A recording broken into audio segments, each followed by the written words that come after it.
Hi everyone.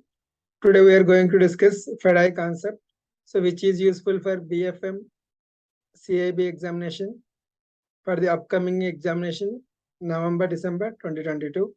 So we'll see the definition of acronym for this FEDAI, that is Foreign Exchange Dealer Association of India. So basically the background of FEDAI is, so this is a non-profit body established in 1958 by RBI. Remember, it is established by RBI. And then all public sector banks, private sector banks, and foreign banks and cooperative banks are its members. So the members includes all banks, so including cooperative banks also. So these are the members of FEDAI. So now we'll see the functions of FEDAI. So the first is, it is only formats rule, uniform rules. So uniform rules means, so let us suppose if you take authorized dealers, they have to follow commission and quoting rates. So these quoting rates and commission, these dealers should obey the rules of FEDAI. So the rules are framed by FEDAI that should be followed by these authorized dealers and including banks also. So now, so the one more thing is, it will provide training to the bankers and it will update information from time to time, and it will give guidance to its members. So these are the functions of FEDAI. The first and foremost important thing is, it will formulate the rules and that should be followed by its members, and then it will give training to the bankers and it will give guidance and information from time to time to its members.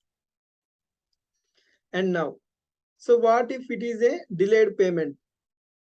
So compensation is how it is defined by FEDAI. So compensation on delayed payment is, so let us suppose if you take authorized dealers. So actually we are discussing about this exchange, foreign exchange. So these are the members, public sector banks, private sector banks. These are all obey with the FEDAI rules.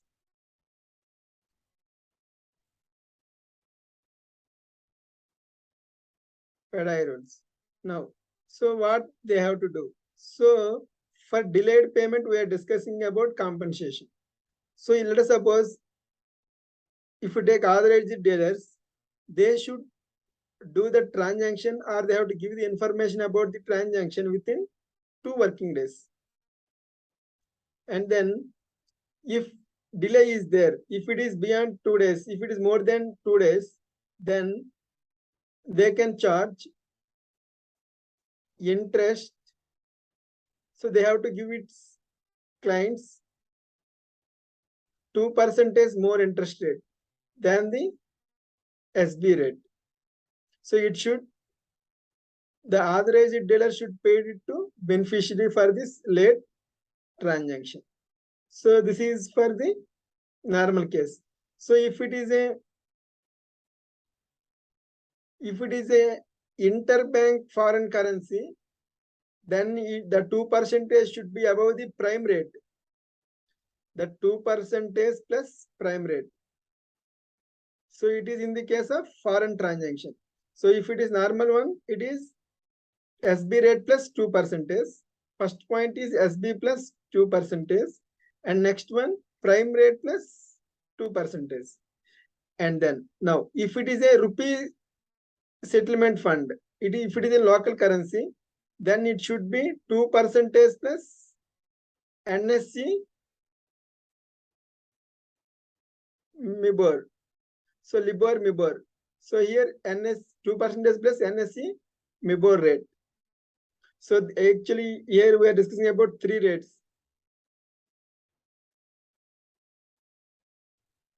The first case is for reverse exchange, it is 2% plus SB rate. For foreign currency, it is 2% plus prime rate.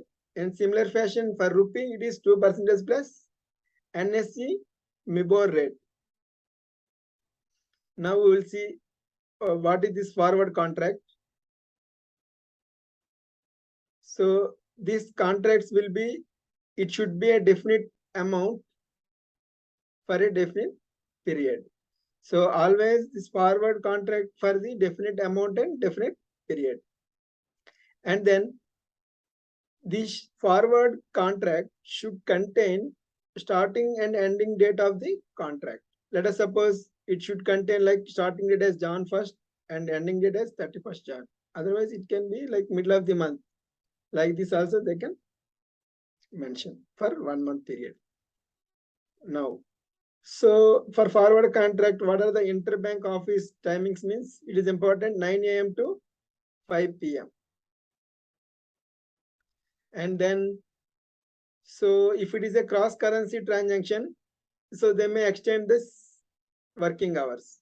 So if it is a normal one, normal currency transaction, it is 9 a.m. to 5 p.m. If it is a cross currency transaction, then it should be extended working hours. And now, let us suppose if the due date is on holiday. So the first point here is Saturday is considered as working day.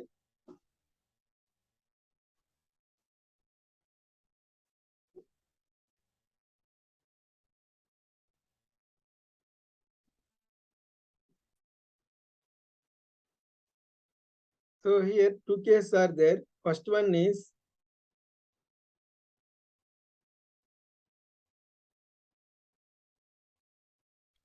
the first one here is Saturday will be considered as working day. Sorry, it is Saturday won't be treated as working day. So if the due date is on holiday, known holiday, then the transaction will take place on the next day, that is succeeding day. So if the holiday is not known, then what will happen? It should finish in the previous day itself, that is preceding day itself, it should consider as due date. So here two cases. One is if the holiday is known one, then next day we can consider it as a due date.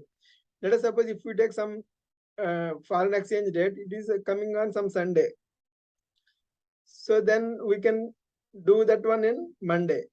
So if some holiday is due to some month, then that date is should be considered as the previous date. So if it is a 5th is Bandh, that is holiday, but due date is also on 5th, then 4th is the due date. So it is the preceding day or the previous day. So this is about forward contracts. So now we'll see. The acronym for FEDAI stands for. So the first option is Foreign Exchange Dealers Association of India. Second one, Federal Export Dealers Association of India. Third one, Fixed Earners Draft Agreement on Interest. And option D, none of the above. So what is the answer? Can anyone guess? The acronym for FEDAI. So it is Foreign Exchange Dealers Association of India. And next one, with regard to charging of commission, quotation of rates, the authorized dealer should comply with rules of option A, RBI, option B, FEDAI, option C, central government, option D, bank. So what is the answer? Can you comment that answer in the commenting section? So what should be the answer for this one? With regard to charging of commission, quotation of rates, etc., the authorized dealer should also comply with the rules of RBI, FEDAI, central government, or bank. So what you are thinking that answer, you can post in the comment section. So it is FEDAI. So with regard to, we already told commission, quoting rates, all these dealers should obey with the rules of FEDAI. And next one, who advises the weekly average rates for FCNR, that is foreign currency non-residents, foreign currency non-residents to American depository receipts, American depository receipts. So who will advise this average rates for these FCNR account to ADR? That means option A, Forex Association of India, option B, FEDAI, option C, Exim Bank, and then option D, RBI. So guess the answer. So obviously it is FEDAI. So these average rates should advised by FEDAI, and authorized dealers should obey with that. Next one, as per FEDAI rules, the rupee value of foreign exchange transaction should be rounded off to. So according to these rules, so these transactions must be rounded off to what? Option A, nearest rupee. Option B, nearest to 10 rupees. Nearest paisa, nearest 10 paisa. So what may be the answer here? It is nearest rupee.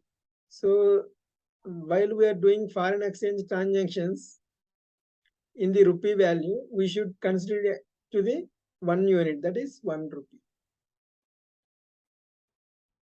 And here is the last question. Who publishes prime rates for major currencies on monthly basis? Who publishes prime rates for major currencies on monthly basis?